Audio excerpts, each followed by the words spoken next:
el número? ¿Cuántas personas se movilizan en nuestra ciudad capital en carro? Porque ciertamente, según la cifra que maneja el Instituto Nacional de Tránsito de Venezuela, existen alrededor de 1.600 motorizados, pero la organización que agrupa a los motorizados habla de aproximadamente 2.700. ¿Cuántos vehículos, para hablar de Caracas inicialmente, cuántos vehículos transitan por nuestra ciudad capital? De ese tipo de vehículos motorizados, sin duda alguna, más cercanos a las 3.000 motos. De hecho, estamos hablando con cifras de ventas anuales. Y por otra parte, hay que entender un poco que cuando uno habla hoy en día de transporte, en el fondo, aunque se sigue utilizando el término movilidad, el término más amplio es accesibilidad. Uno lo que quiere es acceder, no necesariamente moverse. La vía electrónica que te permite hoy hacerlo, una operación bancaria sin necesidad de movilizarte. Ahora, lo que ocurre es que no todas las actividades se pueden hacer por vía electrónica. Y lo que en el mundo se está tratando de hacer en el fondo es convertir a las ciudades, si se quiere ver así, en un recurso logístico. Logístico es hacer accesible.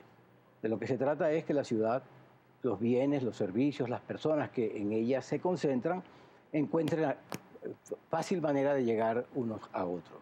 Esto se puede lograr o bien ampliando la oferta, es decir, más vías, más trenes, más vagones de metro, o como más probablemente terminará siendo la vía en el futuro, actuando sobre la demanda.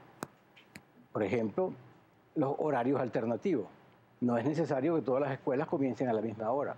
En las investigaciones en las que he logrado participar en Caracas, por ejemplo, aproximadamente entre un 10 y 12% de los vehículos que salen después de las 6:30 de la mañana llevan un niño o una niña. De manera que cuando uno quiere hacer un horario para los adultos que empiecen a las 8, encuentra una gran resistencia porque yo tengo que dejar a mi hija a las 6:30, te dirán algunos. ¿Cuál es la opción entonces? Bueno, son varias las opciones, ¿no? En primer lugar, como decía, tratar de actuar sobre la demanda. Una forma de actuar es escalonar los horarios. Tampoco hay ninguna razón para que todas las tiendas en un centro comercial, todos los tipos de tiendas, abran a la misma hora.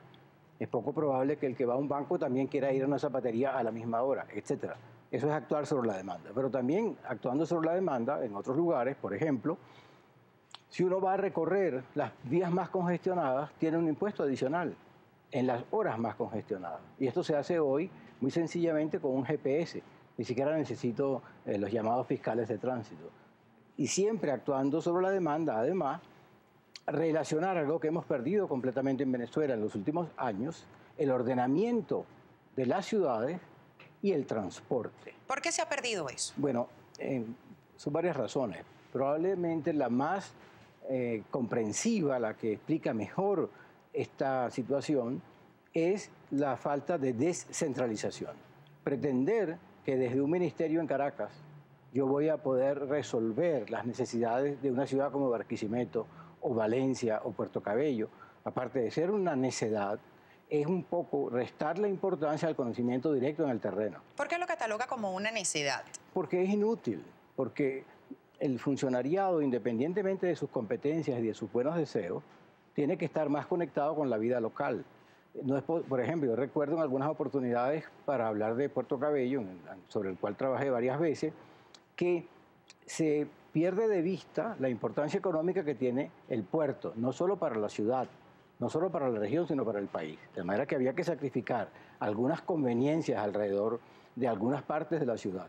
En el caso del puerto de La Guaira, nuestro segundo puerto de importación y exportación, por la avenida Sublet transitan no menos de un 10 o un 12% de vehículos que van o vienen del puerto.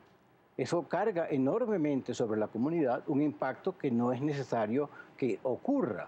Se han planteado variantes que permitirían desde el puerto llegar a donde quedaba el antiguo peaje, evitando esa carga.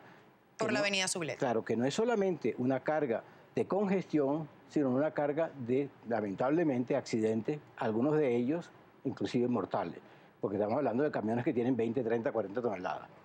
Asimismo, también cuando hablamos de por qué se ha perdido, el primer punto es vincular la ordenación de la ciudad con lo que uno va a denominar los canales. En segundo lugar, jerarquizar esas necesidades. Hay unas necesidades en zonas productivas que son distintas. Yo mencioné el caso de puertos, es el mismo caso de aeropuertos, es el mismo caso de las zonas de producción petrolera. Es decir, es hacer del transporte un elemento que contribuya a lo que hoy en día se denomina, mejor aún, la logística. Logística, como dije antes, es hacer accesibles las cosas por diversos medios, medios físicos y medios electrónicos, utilizando instrumentos hoy en día muy novedosos y sobre todo, que también se ha perdido, para responder a su pregunta, la capacidad de coordinar. En lugar de tratar de imponer desde el gobierno nacional, de lo que se trata es de coordinar estos ámbitos de gobierno nacional, estadal y municipal, en la búsqueda de unos objetivos comunes. No sé si eso responde a tu pregunta. Sí, sí responde, pero además, señor Hernández, reiteramos, estamos conversando con sociólogo, además experto en planificación urbana. Usted hablaba de algunas soluciones, de algunas propuestas en nuestra ciudad capital. Usted hablaba además de la diferenciación entre movilidad y accesibilidad.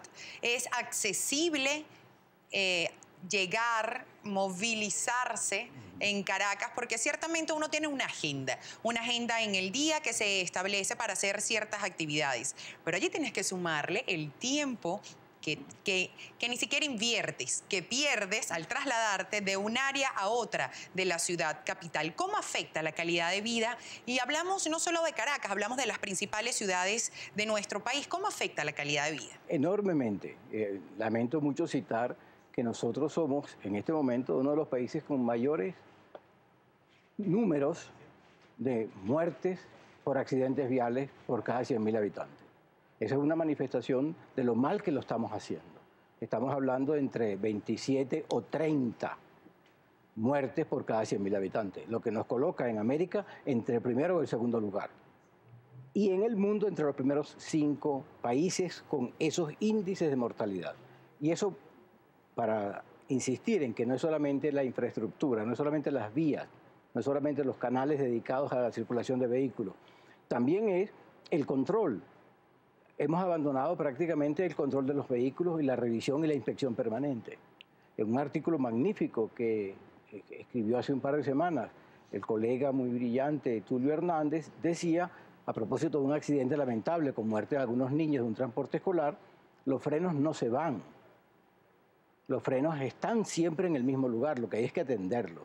Hoy no tenemos revisión de vehículos, eliminamos los peajes. ¿Qué eran los peajes? No eran solamente un sitio para recaudar, era el último sitio donde un camión podía ser detenido porque no llevas luces de parada, o porque no llevas luces delanteras, o porque los cauchos no parecen tener la profundidad de surco necesaria. Y eso lo hemos abandonado.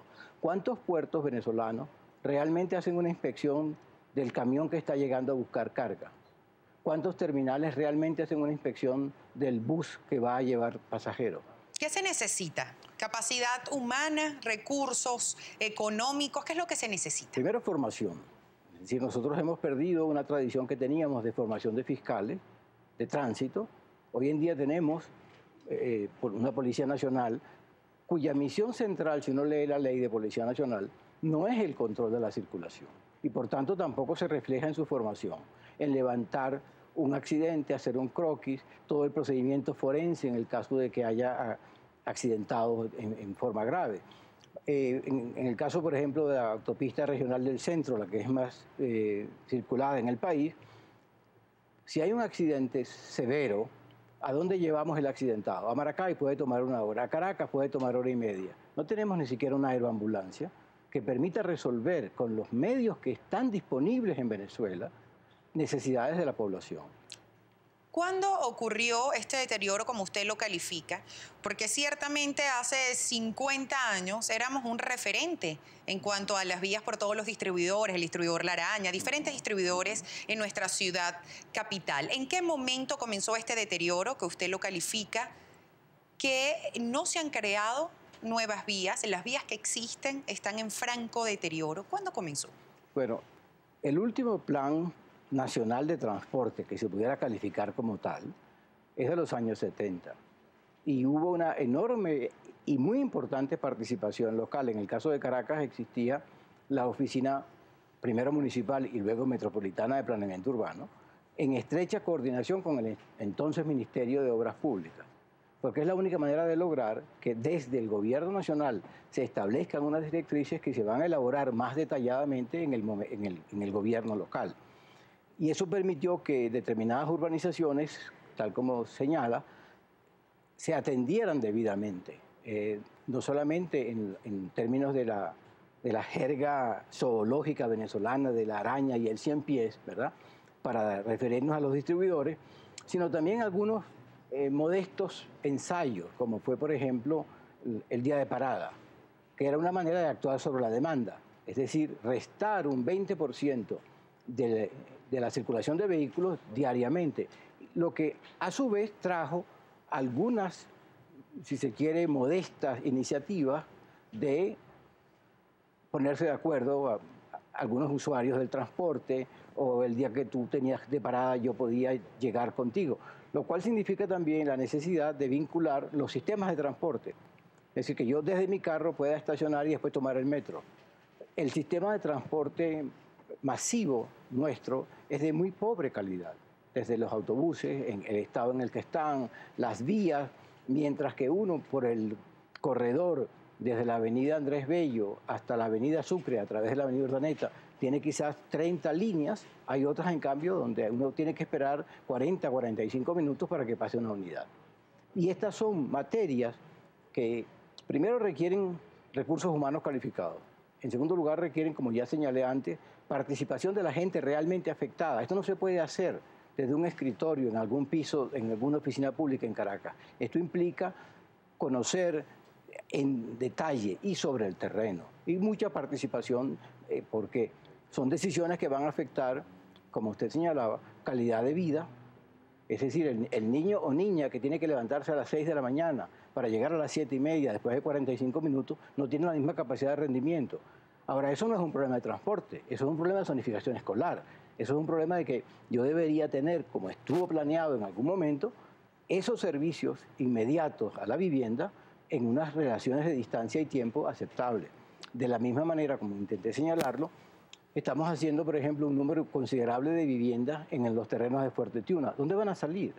A Tazón, que ya cualquiera sabe, además de las circunstancias geométricas para incorporarse a esa vía, también las dificultades que impone una vía que tiene un carácter regional y hasta nacional de entrada y salida de la ciudad. Hablamos de cifras de motorizados, hablamos de cifras de automóviles comunes, pero también tenemos que hablar de gandolas. 70 accidentes en la Gran Caracas ocurrieron en el 2013 y de estos 70 accidentes están vinculados con gandolas. En el 2014 van 4. El incidente que ha ocurrido con mucha frecuencia, que tiene que ver con el puente de los Ruices, que las gandolas por alguna razón no ven el canal que está establecido para ellos y siempre impactan en esta infraestructura. ¿Cómo se hace con el tema de las gandolas? 1.600 gandolas aproximadamente circulan en las vías de las Gran Caracas. Sí. Bueno, primero, como señalé antes, la necesidad de asegurarse que hay la competencia en quién va a manejar o en quién es su copiloto y va a turnarse según la duración del viaje. No estamos seguros de que eso se está cumpliendo. No estamos seguros de que el que maneja una gandola en efecto tiene una licencia de 5º grado.